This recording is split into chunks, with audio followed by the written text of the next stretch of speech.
Bienvenidos a la semana número 30 de Geografía. En esta semana vamos a analizar la secuencia 18 de su libro que se llama Medio Ambiente y Calidad de Vida. Sin embargo, hay algunas anotaciones que quiero hacer. Lo que Aprende en Casa les está tratando de explicar esta semana no tiene mucha relación con la secuencia 18 en sí. Entonces, son demasiados temas los que ellos quieren abarcar en una semana.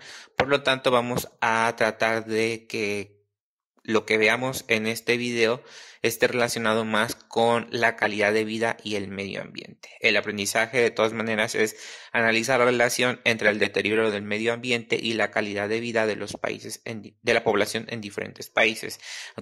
Aunque lo de nosotros va a ser un poco más aterrizado de manera local. Los temas los van a poder encontrar entre las páginas 234 a la 247 y son los tipos de deterioro ambiental, sus causas y consecuencias, cambio climático, calentamiento global y efecto invernadero y acciones para prevenir y reducir el deterioro ambiental. Son algunos temas que realmente no están en la secuencia 18, como les digo, son temas que están tratando de abarcar como dentro de la misma secuencia, pero no vienen en esa secuencia.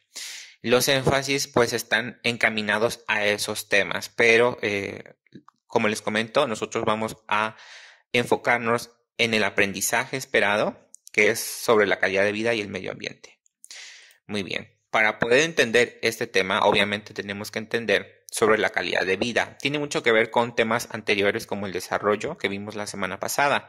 La calidad de vida es la relación que se establece entre la naturaleza y las actividades humanas y se va a determinar mediante 11 indicadores. Básicamente va a determinar si una persona tiene calidad de vida alta o calidad de vida baja. ¿De qué va a depender esto? Bueno, va a depender del lugar donde nosotros vivimos y de la satisfacción o del bienestar que yo percibo en ese momento. Si el lugar donde yo vivo no me gusta, es feo, es ruidoso, está contaminado, huele mal, es pequeño, hay mucho calor, etcétera, etcétera, obviamente yo voy a estar inconforme con eso y mi calidad de vida va a ser menor. Entonces va a depender de estos dos factores. ¿Cuál es la relación con los componentes? Si ustedes recuerdan, vimos 5 componentes geográficos desde el principio del ciclo y vuelven a hacer su aparición en esta secuencia. Cada uno de esos componentes va a tener por lo menos uno de esos 11 indicadores. Componente natural tiene el medio ambiente, componente social, la vivienda, la salud, la educación y la comunidad, componente cultural, la satisfacción y el balance de vida-trabajo, componente económico, el ingreso y el empleo, y el componente político, el compromiso cívico y la seguridad. Los vamos a ir viendo uno por uno. El medio ambiente. El medio ambiente va a incidir de manera positiva o negativa en la salud física y mental de las personas. A veces ponemos al medio ambiente natural como un todo medio ambiente, o sea, pensamos que el medio ambiente simplemente es la naturaleza y ya.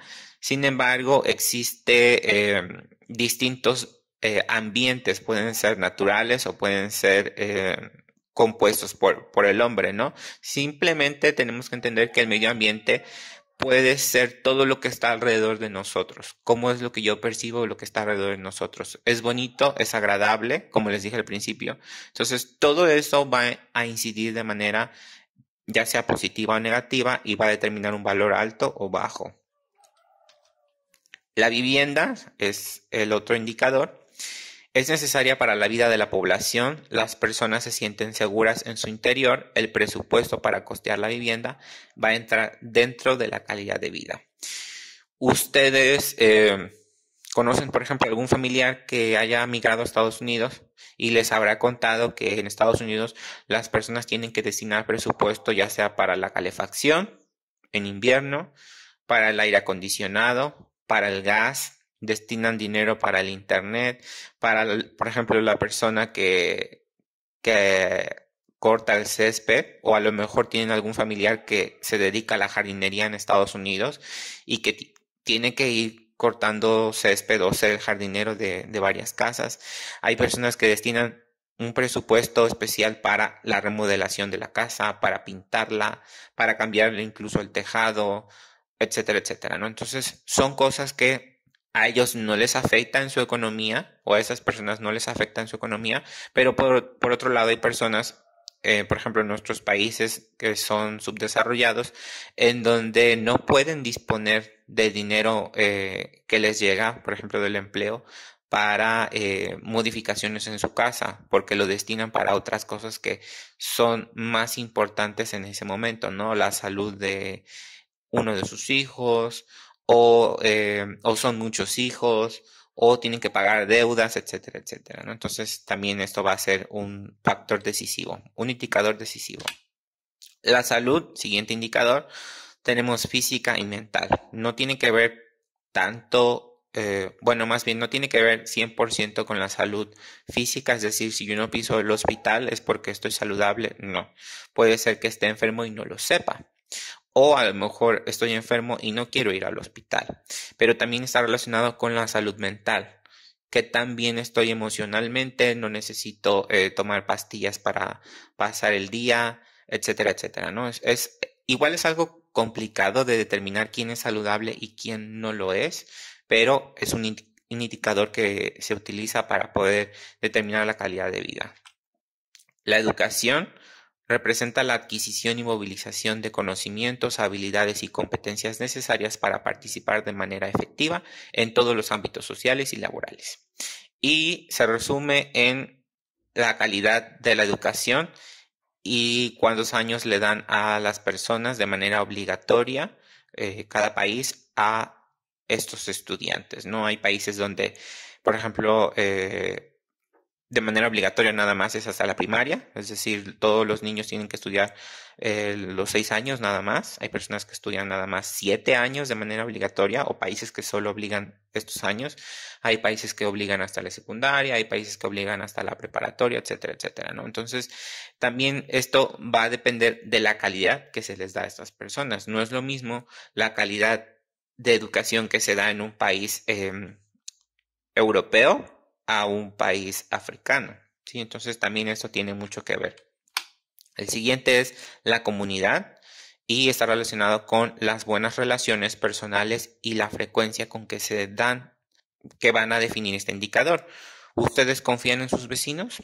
¿Tienen la seguridad de poder dejar la puerta de su casa sin llave, con la confianza de que no les va a pasar nada? ¿O tienen miedo de que sus vecinos ya los conocen, ya saben que son personas que no son de fiar, que a lo mejor se han robado algo de su casa, etcétera, etcétera? Entonces, todo esto me va a determinar algo positivo o negativo en mi calidad de vida. Si yo no confío en mis vecinos, tengo que instalar rejas en las ventanas, tengo que poner seguro en las puertas. Sé que si compro un vehículo mi vecino me lo va a rayar porque es envidioso. Esto me va a bajar mi calidad de vida porque voy a vivir siempre con ese peso encima de que es algo que puede llegar a pasar. Sin embargo, hay países donde la comunidad es completamente diferente. ¿Por qué? Porque todos tienen empleos bien remunerados, porque tienen buenos valores, porque se les ha enseñado desde pequeños a estas personas a respetar a los demás. Y entonces en esos lugares incluso pueden dejar sus vehículos afuera de sus casas y no les pasa absolutamente nada. Sin embargo, en otros países o en otras ciudades, pues es completamente distinto, ¿no? Entonces también es otro indicador importante. La satisfacción se considera la evaluación que las personas hacen de su vida. Aquí sí voy a hacer una pausa porque ustedes como adolescentes es difícil medir la satisfacción, porque están en una etapa en donde todo lo consideran negativo. No los dejan salir con sus amigos, no los dejan ir a la calle, no los dejan ir al tianguis, como la del meme, no los dejan dormir a la hora que quieren, no los dejan tener el celular que quieren, no los dejan hacer muchas cosas, y es normal sentirse así a la edad que ustedes tienen. ¿Cómo medir la satisfacción? Bueno, esto se mide o es más fácil medir en una persona adulta que ya tiene un trabajo, que ya tiene obligaciones, que ya hay personas que pueden depender de esa persona y puede determinar si realmente se siente satisfecha al 100% o se siente insatisfecha. El siguiente es balance de vida y trabajo. Es el equilibrio entre la vida cotidiana y la vida laboral de las personas. Ojo aquí, probablemente ustedes tengan algún familiar que va a su trabajo, tiene tantas responsabilidades, regresa a casa, sigue teniendo mil trabajos, mil responsabilidades y no les dedica mucho tiempo a ustedes o a alguno de sus hijos que ustedes conozcan de esta persona, ¿no? Entonces, sí es importante poner en balanza, ¿no? ¿Qué es más importante esto? O el trabajo o la familia, el trabajo o mi bienestar emocional. Obviamente el trabajo es importante porque es lo que les da de comer a las personas o a las personas en este caso, ¿no? Sin embargo, siempre hay que disponer de un tiempo para cada una de esas personas y dejar de lado el trabajo. El trabajo es el trabajo en ese lugar y esas responsabilidades se quedan allá y en la casa pues se tiene que destinar tiempo para sus familiares, ¿no?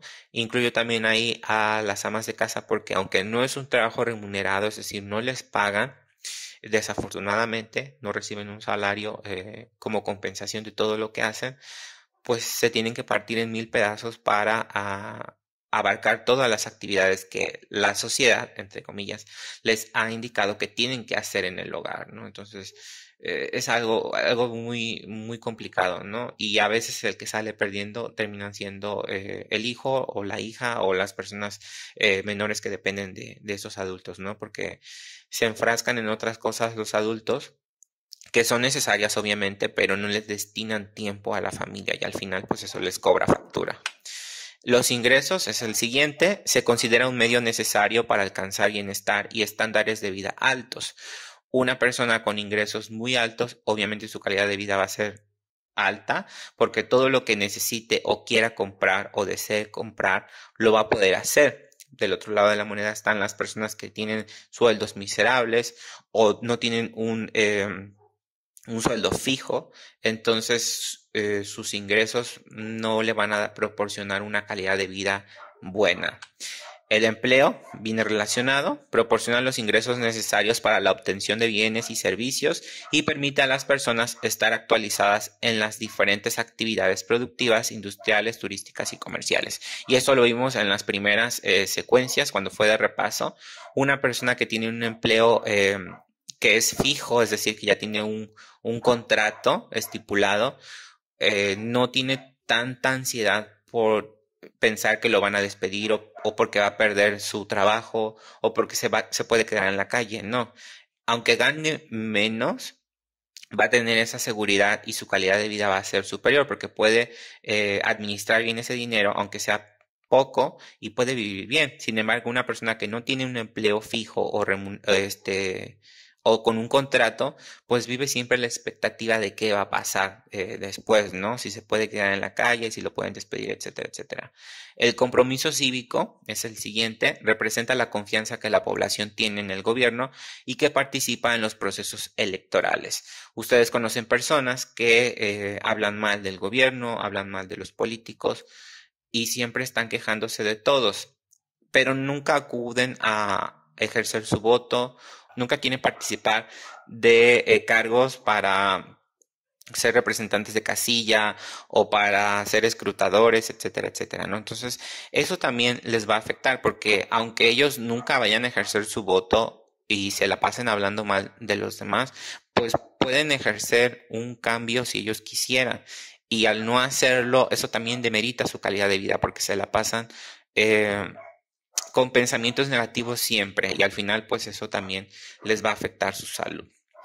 Después tenemos el último, que es la seguridad, que considera el riesgo de una persona pueda llegar a ser víctima de un acto ilícito o un acto delictivo.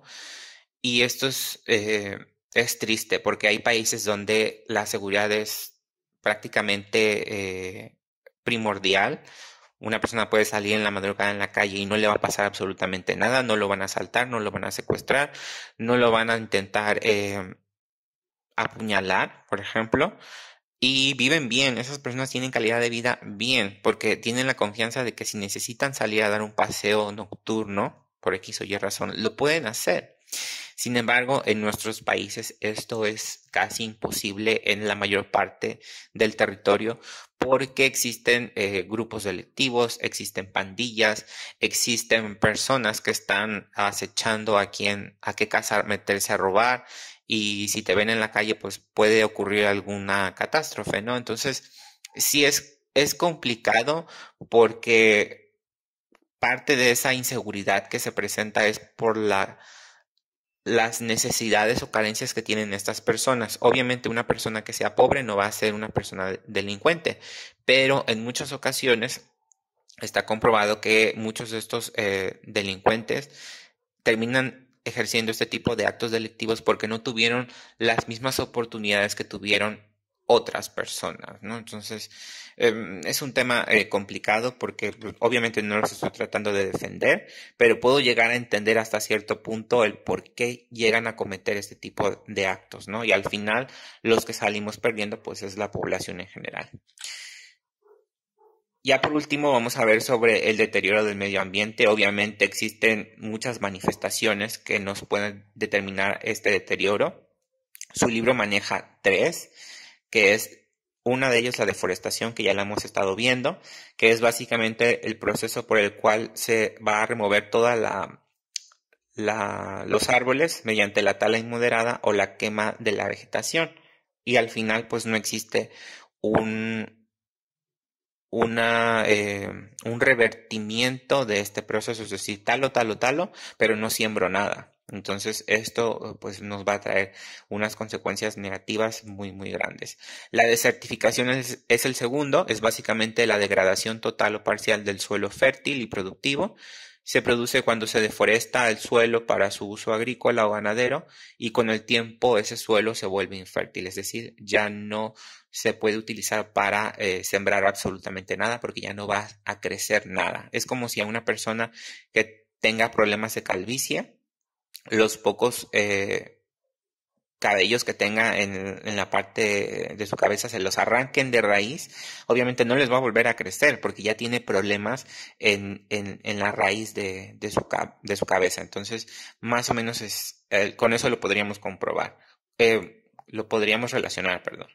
Y la desecación, pues básicamente es la extracción de agua de un río, lago o eliminación de la humedad del suelo. Es decir, yo necesito llevarme el agua de este lugar porque necesito construir algo, necesito, no sé, necesito que no esté mojado este suelo, entonces le quito toda el agua y obviamente lo hago pues infértil también, ¿no? Entonces son procesos complicados que pasan constantemente en nuestro planeta Tierra y nos van a pasar factura.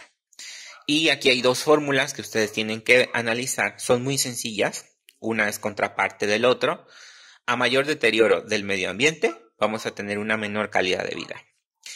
A menor deterioro del medio ambiente, voy a tener una mayor calidad de vida. Obviamente hay sus excepciones.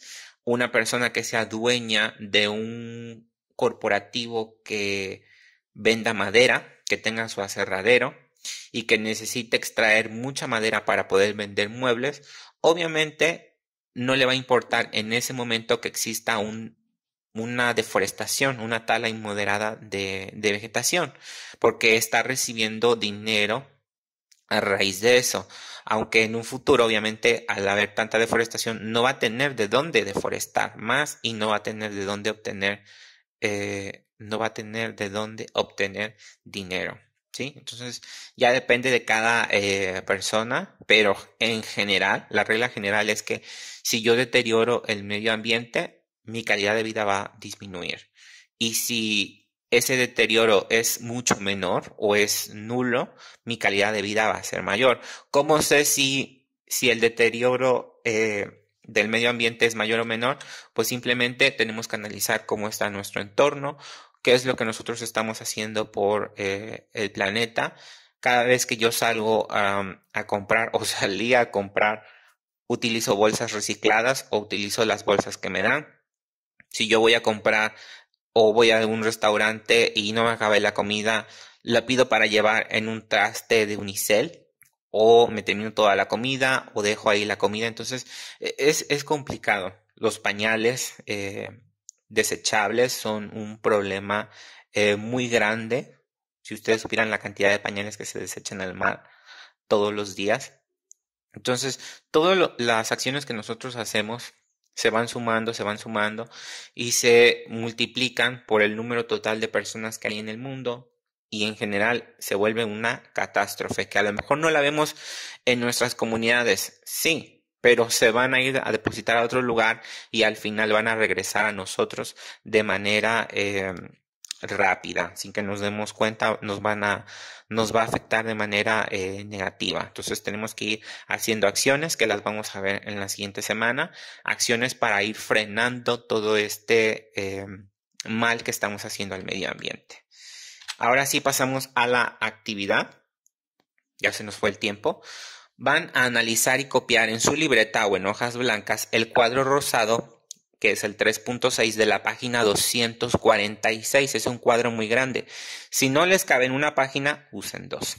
Y van a realizar una conclusión de ese cuadro, obviamente, del tamaño de una página sobre la calidad de vida de México, Países Bajos y los países miembros de la OCDE. ¿Dónde están esos países? En el mismo cuadro viene una columna para México, una columna para Países Bajos y otra para los países de la OCDE. En esa conclusión, ustedes van a incluir cuál es la percepción que tienen ustedes de su propia calidad de vida, obviamente utilizando cada uno de esos indicadores. Si tienen alguna duda, pues ya saben dónde contactarme y nos estaríamos viendo para la siguiente semana.